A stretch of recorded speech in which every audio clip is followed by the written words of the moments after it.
2026च्या अर्थसंकल्पामुळे सर्वसामान्यांना दिलासा, सीएनजी आणि बायोगॅस स्वस्त होतील, इंधनाचे दर सुद्धा कमी होतील आणि सार्वजनिक वाहतूक आणि ऑटोमोबाईल क्षेत्रांना मोठा फायदा होईल. राष्ट्रवादी काँग्रेस पक्षाचा अध्यक्ष मराठी पाटील असावा पण पटेल नाही. सुनेत्रा पवार उपमुख्यमंत्री झाल्यानंतर राज ठाकरे यांच्या ट्विटमुळे नवीन वाद निर्माण झालाय. राष्ट्रवादी काँग्रेसचे आमदार अमोल मिटकरी यांनी त्यांना प्रत्युत्तर दिलाय. तुम्हाला कोणी विचारलं नाही असं म्हटलंय. सलमान खान नंतर रोहित शेट्टीच्या जुहू येथील घराबाहेर गोळीबार.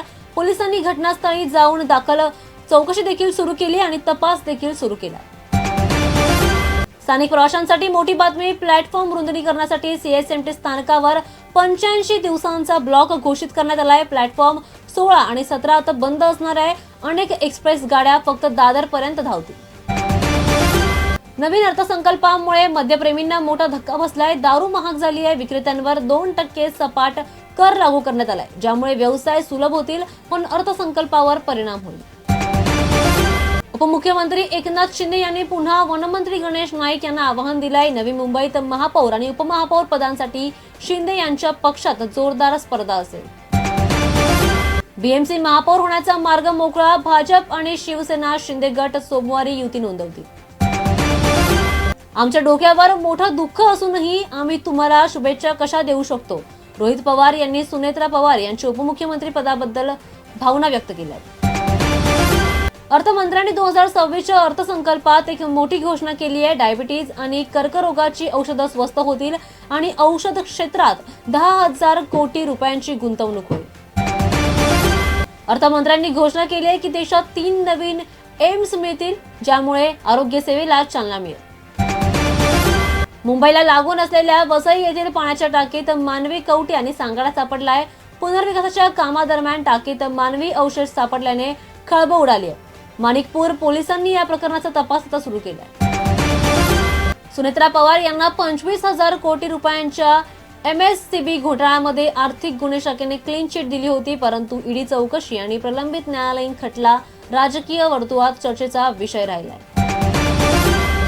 राज ठाकरे यांचा ट्विट नंतर प्रफुल्ल पटेल यांनी राष्ट्रवादी काँग्रेसचे राष्ट्रीय अध्यक्ष होण्याचं वृत्त निराधार असल्याचं सांगून फेटाळून लावलंय. त्यांनी म्हटलंय की नियुक्त्या प्रत्येकाच्या विवेकबुद्धीनुसार केल्या जातात.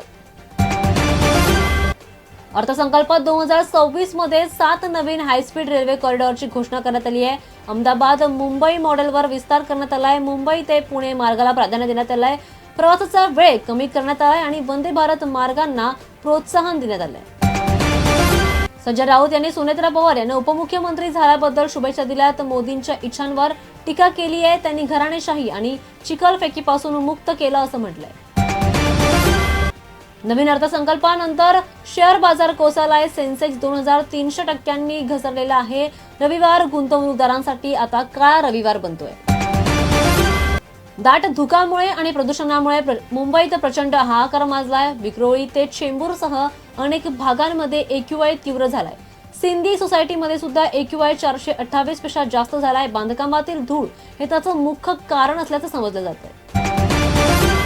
समृद्धी एक्सप्रेस वेवर झालेल्या एका भीषण अपघातात चालकाला झोप लागली आणि एक मोठा अनर्थ घडलाय. एका कुटुंबाने जागीच जीव गमावलाय. कारमधील आई आणि मुलाने जागीच जीव गमावला. मुंबईत सोने चांदीच्या किमतीमध्ये मोठा बदल झालाय. 10 ग्रॅम 22 कॅरेट सोनं आता 1,47,000 रुपयांवर पोहोचलाय, तर चांदी प्रति किलोग्रॅम 3,50,000 रुपयांवर पोहोचली.